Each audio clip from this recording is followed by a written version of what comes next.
بھلا کس نے آسمانوں اور زمین کو پیدا کیا اور کس نے تمہارے لیے آسمان سے پانی برسایا؟ پھر ہم نے اس سے سرسبز باغ اگائے. تمہارا کام تو نہ تھا کہ تم ان کے درختوں کو اگاتے. تو کیا اللہ کے ساتھ کوئی اور بھی معبود ہے؟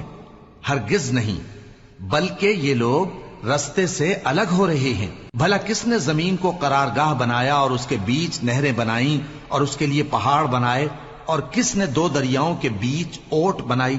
یہ سب کچھ اللہ نے بنایا. تو کیا اللہ کے ساتھ کوئی اور معبود بھی ہے؟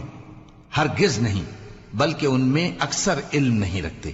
بھلا کون بے قرار کی التجا قبول کرتا ہے جب وہ اس سے دعا کرتا ہے، اور کون اس کی تکلیف کو دور کرتا ہے، اور کون تم کو زمین میں اگلوں کا جانشین بناتا ہے؟ یہ سب کچھ اللہ کرتا ہے. تو کیا اللہ کے ساتھ کوئی اور معبود بھی ہے؟ ہرگز نہیں، مگر تم بہت کم غور کرتے ہو. بھلا کون تم کو جنگل اور دریا کے اندھیروں میں رستہ بتاتا، اور کون ہواؤں کو اپنی رحمت کے آگے خوشخبری بنا کر بھیجتا ہے؟ یہ سب کچھ اللہ کرتا ہے. تو کیا اللہ کے ساتھ کوئی اور معبود بھی ہے؟ ہرگز نہیں. یہ لوگ جو شرک کرتے ہیں اللہ کی شان اس سے بلند ہے. بھلا کون خلقت کو پہلی بار پیدا کرتا پھر اس کو دوبارہ پیدا کرے گا؟ اور کون تم کو آسمان اور زمین سے رزق دیتا ہے؟ یہ سب کچھ اللہ کرتا ہے. تو کیا اللہ کے ساتھ کوئی اور معبود بھی ہے؟ ہرگز نہیں. کہہ دو کہ مشرکو، اگر تم سچے ہو تو دلیل پیش کرو. کہہ دو کہ جو لوگ آسمانوں اور زمین میں ہیں اللہ کے سوا غیب کی باتیں نہیں جانتے، اور نہ یہ جانتے ہیں کہ کب زندہ کر کے اٹھائے جائیں گے، بلکہ آخرت کے بارے میں ان کا علم ختم ہو چکا ہے، بلکہ یہ اس کی طرف سے شک میں ہیں، بلکہ یہ اس سے اندھے ہو رہے ہیں.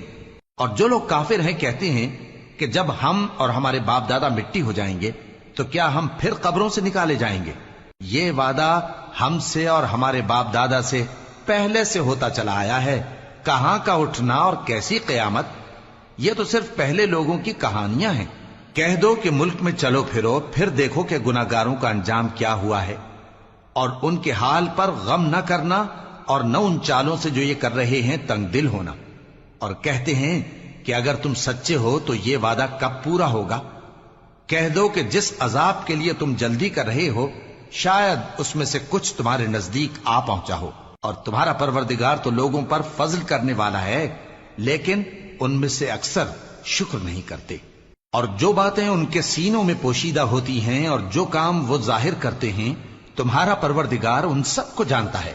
اور آسمانوں اور زمین میں کوئی پوشیدہ چیز نہیں ہے مگر یہ کہ وہ ایک کتاب روشن میں لکھی ہوئی ہے. بے شک یہ قرآن بنی اسرائیل کے سامنے اکثر باتیں جن میں وہ اختلاف کرتے ہیں بیان کر دیتا ہے، اور بے شک یہ مومنوں کے لیے ہدایت اور رحمت ہے. تمہارا پروردگار قیامت کے روز ان میں اپنے حکم سے فیصلہ کر دے گا، اور وہ غالب ہے، علم والا ہے. تو اللہ پر بھروسہ رکھو، تم تو صاف حق پر ہو. کچھ شک نہیں کہ تم مردوں کو بات نہیں سنا سکتے، اور نہ بہروں کو جبکہ وہ پیٹ پھیر لیں آواز سنا سکتے ہو، اور نہ اندھوں کو گمراہی سے نکال کر رستہ دکھا سکتے ہو. تم تو انہی کو سنا سکتے ہو جو ہماری آیتوں پر ایمان لاتے ہیں، پھر وہ فرما بردار ہو جاتے ہیں.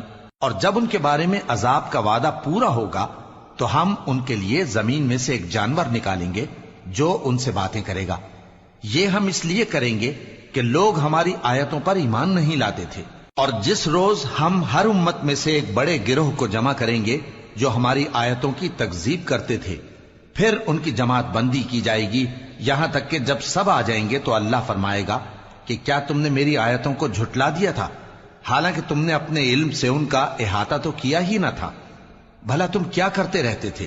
اور ان کے ظلم کے سبب ان کے حق میں وعدہ عذاب پورا ہو کر رہے گا تو وہ بول بھی نہ سکیں گے. کیا انہوں نے نہیں دیکھا کہ ہم نے رات کو اس لیے بنایا ہے کہ اس میں آرام کریں، اور دن کو روشن بنایا ہے کہ اس میں کام کریں؟ بے شک اس میں مومن لوگوں کے لیے نشانیاں ہیں. اور جس روز سور پھونکا جائے گا تو جو لوگ آسمانوں میں اور جو زمین میں ہیں سب گھبرا اٹھیں گے مگر وہ جسے اللہ چاہے، اور سب اس کے پاس عاجز ہو کر چلے آئیں گے. اور تم پہاڑوں کو دیکھتے ہو تو خیال کرتے ہو کہ مضبوط جمے ہوئے ہیں، مگر وہ اس روز اس طرح اڑتے پھریں گے جیسے بادل. یہ اللہ کی کاریگری ہے جس نے ہر چیز کو مضبوط بنایا. بے شک وہ تمہارے سب افعال سے باخبر ہے۔ جو شخص نیکی لے کر آئے گا تو اس کے لیے اس سے بہتر بدلہ تیار ہے، اور ایسے لوگ اس روز گھبراہٹ سے بے خوف ہوں گے، اور جو برائی لے کر آئے گا تو ایسے لوگ اوندھے منہ دوزخ میں ڈال دیے جائیں گے۔ تم کو تو انہی اعمال کا بدلہ ملے گا جو تم کرتے رہے ہو۔ کہہ دو مجھ کو یہی ارشاد ہوا ہے کہ اس شہر مکہ کے مالک کی عبادت کروں جس نے اس کو محترم بنایا ہے، اور ہر چیز اسی کی ہے، اور مجھے یہ بھی حکم ہوا ہے کہ میں فرما بردار رہوں، اور یہ بھی کہ قرآن پڑھا کروں۔ اب جو شخص راہ راست اختیار کرتا ہے تو اپنے ہی فائدے کے لیے اختیار کرتا ہے، اور جو گمراہ رہتا ہے تو کہہ دو کہ میں تو صرف خبردار کرنے والا ہوں۔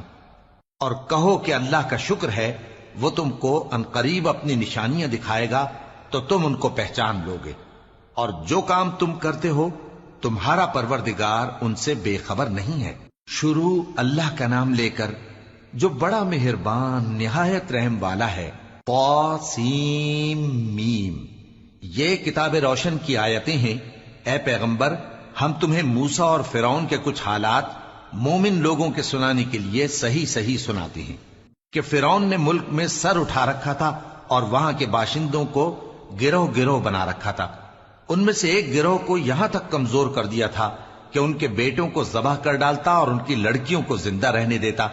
بے شک وہ مفسدوں میں تھا، اور ہم چاہتے تھے کہ جو لوگ ملک میں کمزور کر دیے گئے ہیں ان پر احسان کریں اور ان کو پیشوا بنائیں اور انہیں ملک کا وارث بنائیں، اور ملک میں ان کو قدرت دیں، اور فرعون اور حامان اور ان کے لشکر کو وہ چیز دکھا دیں جس سے وہ ڈرتے تھے۔ اور ہم نے موسیٰ کی ماں کی طرف وہی بھیجی کہ اس کو دودھ پلاؤ، پھر جب تم کو اس کے بارے میں کچھ خوف پیدا ہو تو اسے دریا میں ڈال دینا، اور نہ تو خوف کرنا اور نہ رنج کرنا، ہم اس کو تمہارے پاس واپس پہنچا دیں گے اور بعد میں اسے پیغمبر بنا دیں گے۔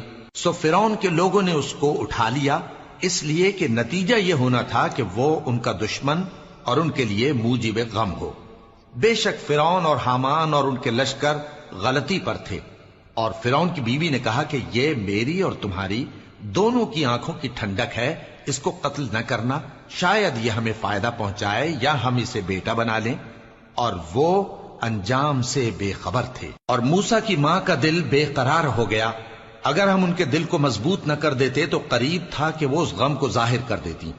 ہم چاہتے تھے کہ وہ مومنوں میں رہیں، اور والدہ موسیٰ نے اس کی بہن سے کہا کہ اس کے پیچھے پیچھے چلی جا، تو وہ اسے دور سے دیکھتی رہی، اور ان لوگوں کو کچھ خبر نہ تھی، اور ہم نے پہلے ہی سے اس پر دائیوں کے دودھ حرام کر دیے تھے۔ تو موسیٰ کی بہن نے کہا کہ میں تمہیں ایسے گھر والے بتاؤں کہ تمہارے لیے اس بچے کو پالیں اور اس کی خیرخواہی سے پرورش کریں۔ سو ہم نے اس طریق سے ان کو ان کی ماں کے پاس واپس پہنچا دیا تاکہ ان کی آنکھیں ٹھنڈی ہوں اور وہ غم نہ کھائیں، اور معلوم کر لیں کہ اللہ کا وعدہ سچا ہے، لیکن اکثر لوگ نہیں جانتے۔ اور جب موسیٰ جوانی کو پہنچے اور بھرپور جوان ہو گئے تو ہم نے ان کو حکمت اور علم عنایت کیا، اور ہم نیکوکاروں کو ایسا ہی بدلہ دیا کرتے ہیں۔ اور وہ ایسے وقت شہر میں داخل ہوئے کہ وہاں کے باشندے بے خبر ہو رہے تھے، تو دیکھا کہ وہاں دو شخص لڑ رہے تھے، ایک تو موسیٰ کی قوم کا ہے اور دوسرا ان کے دشمنوں میں سے۔ تو جو شخص ان کی قوم میں سے تھا اس نے دوسرے شخص کے مقابلے میں جو موسیٰ کے دشمنوں میں سے تھا مدد طلب کی، تو موسیٰ نے اس کو مکہ مارا اور اس کا کام تمام کر دیا۔